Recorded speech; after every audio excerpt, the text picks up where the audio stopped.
Eu? Você falou, Eu. primeiro você, Massa, depois eu passo por Massini. Decide aí, meu campeão. Massini, vamos você primeiro. Fala pra gente o time titular que você gostaria de ver. Vamos lá. Eu vou falar o que eu faria, tá bom?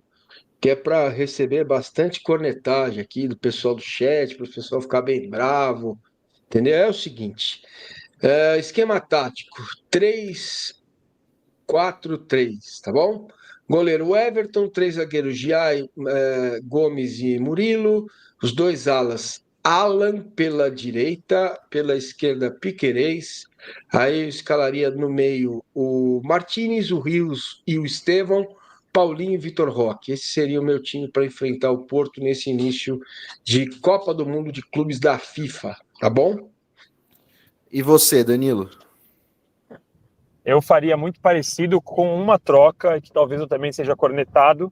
Eu colocaria o Felipe Anderson no lugar do Alan, mas num time muito parecido com o que fez o Massa, porque eu acho que os melhores momentos de futebol do Palmeiras foram nesse modelo, com Felipe Anderson e Estevão revezando pela direita, o Giai apoiando quando precisava, e eu acho que esse, por enquanto, seria para mim o melhor modelo. Não temos, na verdade, né, a noção completa de qual é a condição física do Felipe Anderson, se ele consegue jogar 90, porque ele tem tido lesões aí nos últimos tempos, mas eu faria essa aposta, até para também ter um time um pouco mais experiente, um pouco mais cascudo, porque o Felipe Anderson, querendo ou não, ele vai olhar para o Porto e ele olha de boa, né? É diferente do Alan, né? O Felipe Anderson vai olhar para o Porto e falar, não, eu já enfrentei você, já enfrentei time pior aqui, já joguei contra o City, já joguei contra tantos outros times, né? Já o Alan eu acho que sentiria um pouco mais. O meu time seria o Everton, Giai, Gomes e Murilo, Felipe Anderson, Emiliano Martínez, Richard Rios, que ainda a gente vai falar sobre na live, sobre a situação física do Rios, Piquerez, Facundo Torres e Estevão Vitor Roque. Eu gosto do Alan, gosto do futebol dele, só que a experiência que o Palmeiras teve com o Alan de titular, pelo lado direito, fazendo a mesma função do Felipe Anderson, não foi legal, que foi Palmeiras e Red Bull Bragantino. E o Palmeiras jogou muito mal o primeiro tempo. Tanto é que o Bragantino abriu o placar, foi para o intervalo e o Palmeiras virou o jogo. E o Felipe Anderson, concordo com o Danilo, foi bem quando teve a chance. E a gente não sabe como o Paulinho tá, né? O Palmeiras foi para os Estados Unidos com o Paulinho ainda seguindo o cronograma de carga, controle de carga, não fez o jogo treino, o último jogo treino antes da viagem. Então o Facundo foi titular durante grande parte da temporada e, apesar dos pesares, é um jogador que contribui muito para o setor defensivo e ele dialoga muito bem com o Piquerez. Então, eu manteria o time nessa forma. Eu gosto muito do Alan. O Alan teve contrato renovado até o fim de 2029, no final de semana, pelo Palmeiras, muito por conta desse destaque que ele está tendo. Um jogador que não era muito falado quando o Palmeiras promoveu as crias da academia para esse ano, e já chamou a atenção do Abel. E a multa de 100 milhões de euros, hein? Uma multa bem alta para quem quiser tirar o Alan do Palmeiras. Lendo alguns comentários aqui, o Danilo, pessoal falando aqui, eu faria 4-4-2, o Bruno Tiburcio mandou. O Everton, Giai, Fux, Gomes e Piqueires. Putz, Fux não me pega, viu? Martínez, Rios, Estevão, Maurício, Paulinho e Vitor Roque. O que você acha, Danilo? Não dá, né? Fux hoje estaria correndo por fora. Eu acho que tem um pouco dessa questão da experiência, um pouco. Eu prefiro Gustavo Gomes e Murilo, embora eu entenda que o Murilo também não vive o seu melhor momento, nem o próprio Gustavo Gomes, embora ele tenha melhorado, mas não é o Gustavo Gomes, ele capitão, ele xerife, que o palmeirense acostumou a ver, né? Tem tido alguns problemas quando faz marcação mais lá em cima. Agora, uma coisa que a gente tem que levar em consideração também, a gente está discutindo isso, eu acho uma discussão válida. Agora, eu tenho, assim, 99% de certeza que o Abel vem com alguma surpresinha, com alguma coisa, e provavelmente no aspecto defensivo. Então, de repente, a gente tá falando aqui, putz, será que o Rios vai ser um problema? Ele vem com o Emiliano e com o Aníbal, sabe assim? Pensando no que ele fez contra o Chelsea, e eu tava lá no estádio também, foi realmente... E a aplicação tática daquele time foi realmente bonita de se ver, assim, sabe? De como todo mundo cumpria. Então, eu acho que, pelo menos para o jogo contra o Porto, eu imagino que o Palmeiras vai ter alguma coisa nesse sentido. Porque aí depois contra o Inter Miami, eu acho que o Palmeiras, aí sim, é favorito, e contra o Al-Ahly é bem pau a pau, e aí eu acho que o Al-Ahly que vai jogar no sistema defensivo. Agora, contra o Porto, eu tenho essa impressão aí de que o Abel vai aprontar alguma coisa nesse sentido.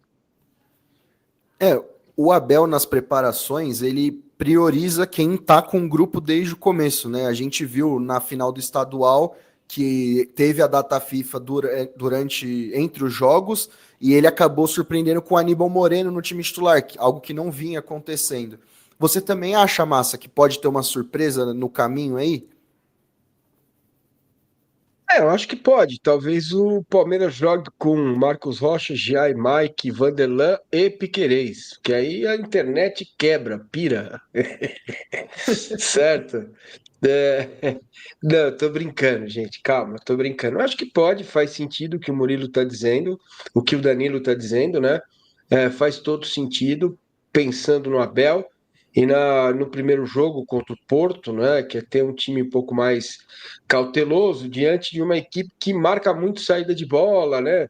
O Porto é um time que ataca bastante a saída de jogo do adversário.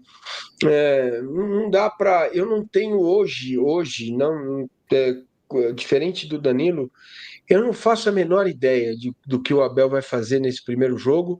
E tem uma coisa que me intriga, senhores.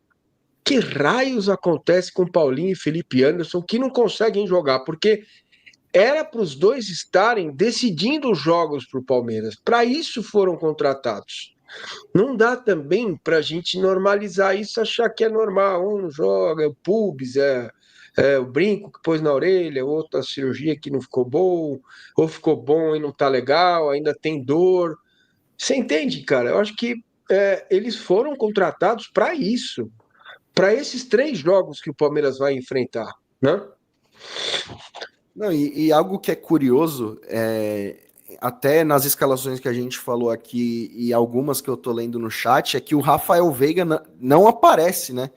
O Veiga não teve a lesão no ombro, aí depois teve uma pubalgia e caiu demais no conceito. E assim, a gente já vem batendo nessa tecla há algum tempo aqui na live.